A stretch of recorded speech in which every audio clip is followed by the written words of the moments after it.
Assalomu alaykum hurmatli tinglovchilar.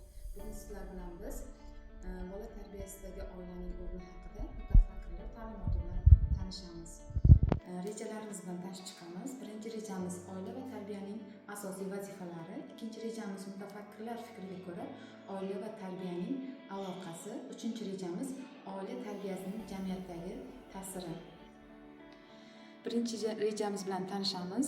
Insonning ma'naviy va aqliy xislatlarini asosan uning olgan tarbiyasi, yashagan muhiti belgilaydi. Agar yaxshi tarbiya insonning eng qimmatli boyligi bo'lsa, noto'g'ri tarbiya uning uchun chinakamiga baxtsizlikka, hatto halokatga ham aylanishi mumkin. Shuning uchun maktab tarbiyasi bilan bir qatorda oila tarbiyasiga ham katta ahamiyat berilgan. Oila pedagogikasi talabalarni o'sib kelayotgan yosh avlodni barkamol inson qilib tarbiyalashga hamda oilada beriladigan tarbiyaning mazmuni, umumiy qonuniyatlari, tamoyil va metodlariga doir bilimlarini egallashga xizmat qiladi. Sharh allomalarimizdan Rizovuddin ibn Faxriddinning Oila nomli risolasida bola tarbiyasi yomon niyat va qo'pollik bilan emas, balki sabr, toqat, matonat, mehribonlik, chidamlilik, shafqat va sezgirlik bilan bo'lishi kerak deb aytib o'tilgan. Zarar bilan foydani ayira olmagan yosh go'dakni nazoratsiz tutish katta xatolikdir, balki uni qattiqlik bilan, yumshoqlik bilan, adolat bilan tarbiya qilmoq kerakligi haqida fikrlari bayon etilgan. Rizovuddin ibn Faxriddinning Oila nomli risolasida asarida oilani bir nechta turlarini aytib o'tgan. Birinchi turi, ya'ni tinch oilalar, mehnat, ijtimoiy, siyosiy va madaniy hayotda faol ishtirok etayotgan ko'pchilik oilalar kiradi.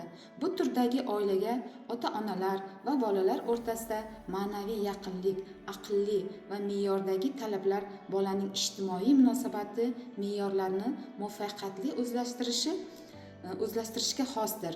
Ikkinchi turi yuzaki, ya'ni tinch oilalar. Bu turdagi oilalarga oila a'zolari tomonidan bolalarga qo'yiladigan talablar bir xilda bo'lmasdan, ya'ni stixiyali tarzda bo'ladi. Bunda bolaning imkoniyatlari hisobga olinmaydi, ya'ni bolaning hayoti noto'g'ri tashkil etiladi. Tarbiyaning bu turdagi ota-onaga nisbatan hurmatsizlik, ularning talabini bajarmaslik kabi holatlar rivojlanishi mumkin.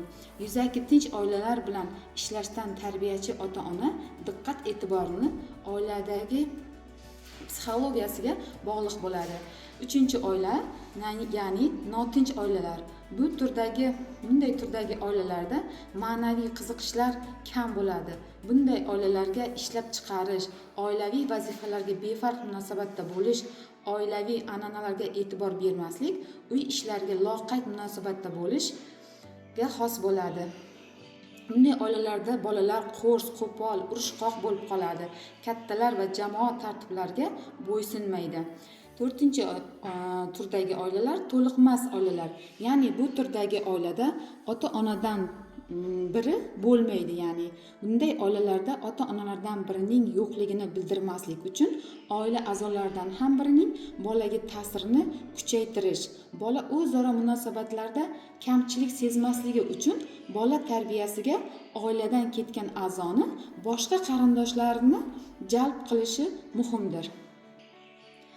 Bolalarni kamtarlik va donolikka o'rgatish buyuk o'zbek mutafakkiri Abu Ali ibn Sino kabi olimlarimizning hayot namunalari va bizga meros bo'lib qoldirgan durdona fikrlarni asos qilib olishimiz foydalidir. U manmanlik, maqtanchoqlik, o'zidagi bilimga ortiqcha baho berish kabi xususiyatlarni kishining axloqi past ekanligini ko'rsatuvchi belgilar deb ta'kidlaydi. Uning fikricha, oilada bola yoshligidan faqat yaxshi odatlarga o'rgatilishi kerak. Bu esa unda mustahkam xarakter shakllanishiga zamin yaratadi. Ibn Sino yosh bolalarni yaxshi axloqiy, jismoniy sog'lom qilib yetishtirishda ko'pgina foydali usullarni ko'rsatib beradi. U tarbiya jarayonida shaxsiy namuna bo'lishi uchun g'oyat katta ahamiyatga ega ekanligini qayta uqtirib o'tgan. Allomalarimizdan biri bo'lmish Ibn Sino o'zining Tadbirul Manozil asarning katta bir bobini oilaviy tarbiya masalalariga bag'ishlagan. U bu asarda kishilarning oilaviy munosabatlarining deyarli hamma tomonlarini ko'rib chiqadi.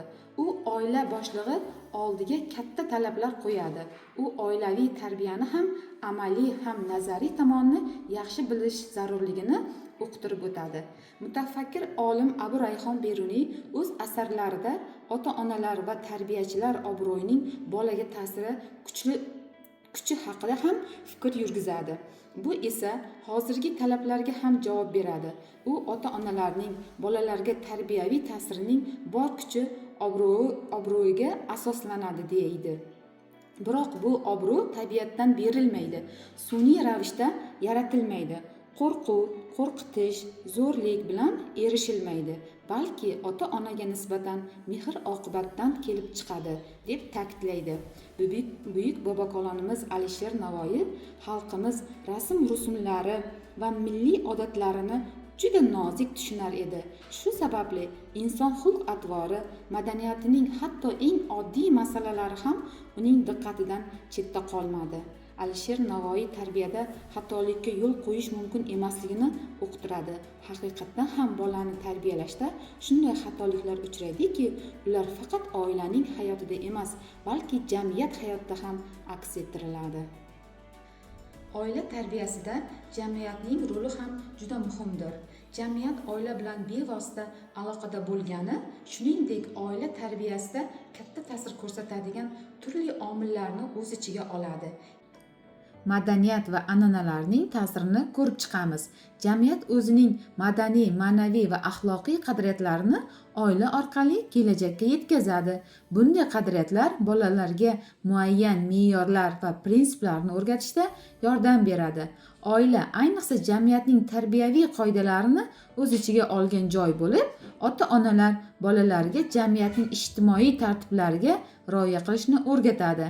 Ikkinchisi ta'lim tizimi, ya'ni jamiyatning ta'lim tizimi oila tarbiyasining uzviy qismi sifatida bolalarga ilmiy va axloqiy qiymatlarni shakllantirishga yordam beradi. Maktablar, universitetlar va boshqa ta'lim muassasalari jamiyatning umumiy tarbiyasi uchun katta rol o'ynaydi. Chunki ular bolalarni jamiyatdagi turli ijtimoiy va madaniy sohalarga tayyorlaydi. Ijtimoiy tarmoqlar va ommaviy axborotlar vositalari bugungi kunda biz bilamizki, jamiyat ommaviy axborot vositalari, internet va ijtimoiy tarmoqlar orqali katta ta'sir ko'rsatadi. Oila farzandlarini bu vositalardan qanday foydalanishni o'rgatishda jamiyatning roli ham o'ta muhimdir. Bu vositalar orqali tarbiya jarayoni boshqacha shakl oladi, chunki ular tezkor ma'lumot yetkazadi va turli fikrlarni o'z ichiga oladi. Shunday qilib oila tarbiyasida jamiyatning roli bir nechta jihatdan ko'rinadi va jamiyatning ijtimoiy, madaniy va axloqiy muhitni o'zgartirish orqali ota-onalar va bolalar o'rtasida o'zaro aloqalarni yaxshilashga yordam beradi. Xulosa qilib aytadigan bo'lsak, oila tarbiyasi o'sib kelayotgan yosh avlod farzandlarimiz hayotida juda ham katta rol o'ynaydi. Bugungi ma'ruzamiz shulardan iborat edi. E'tiboringiz uchun rahmat.